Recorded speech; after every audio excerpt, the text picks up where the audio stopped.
Okay, so I got a few questions about my DI pedal, okay? Overdrive pedal, whatever you want to call it. So, this was a few years back before there's millions of overdrive pedals now. I came up with an idea that I'd blend one of my favorite distortion boxes, which happens to be this TDC Creamy Drive pedal, okay? And this is actually a guitar pedal. What I liked about it was you could control the high end, the tone. You could kind of back off some of the really highs off it and get a nice warm distortion out of it, okay? And I started using this pedal recording, and what I do, I get my clean track, I'd record a clean track, clean bass, and then I'd get a gnarly track of this that you can't use, you just blend it in, right?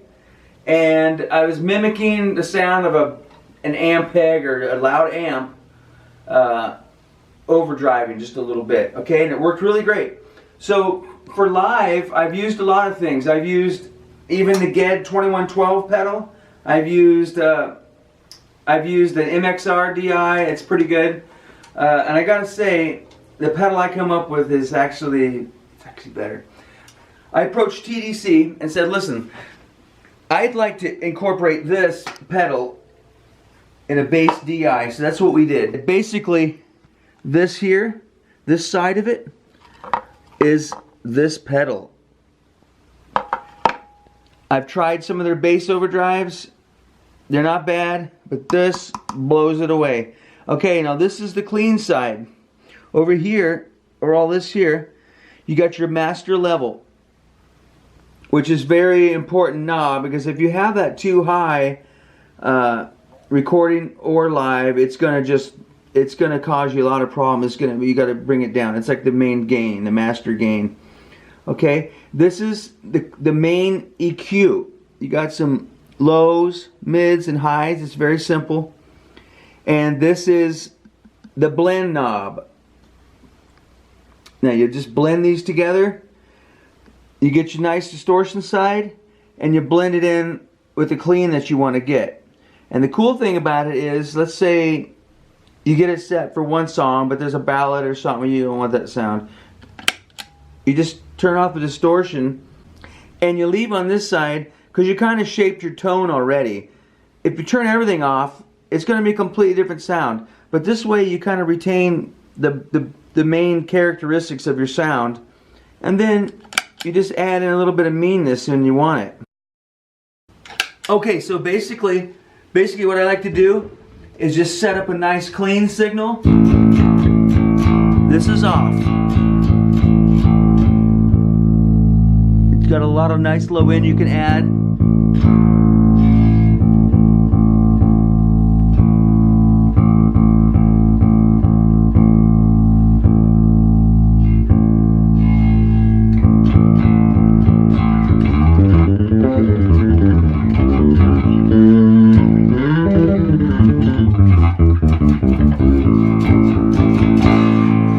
Okay, that's cool. Now, let's bring in the distortion side. So kick that in, and let's see what we got here. That's your gain. There's many ways you can blend this.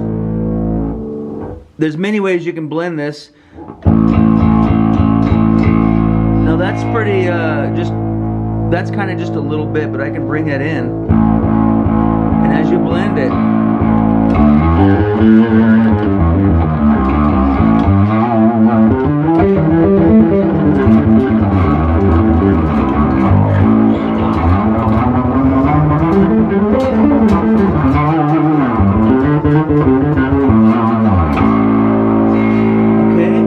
and you can really get gnarly with it if you want.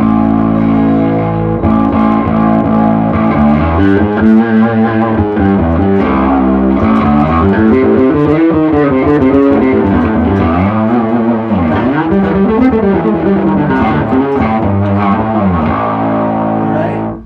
So, really, you gotta be careful with it. When I usually use this, a lot of people get freaked out.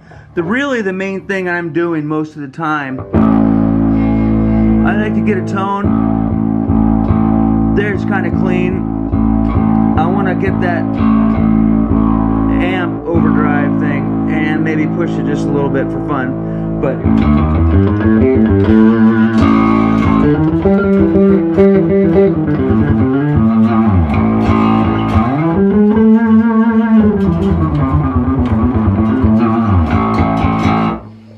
now you got to be careful, obviously, the song, the band, and everything else you're playing in. It doesn't fit every situation. But another thing I want to know is it works great in recording environment, but where this pedal really shines is when I plug it straight into the amp egg, and I get the meanest tone I've ever heard in my life, and it just blends nicely with the amp. That's when it really works great. But recording, it's awesome too, okay?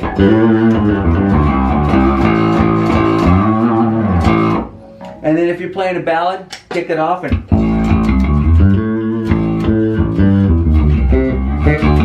then you get your nice clean tone back. But it doesn't all of a sudden completely change. You still got the guts of your sound. Alright, so let's try it out. Is it a ballad?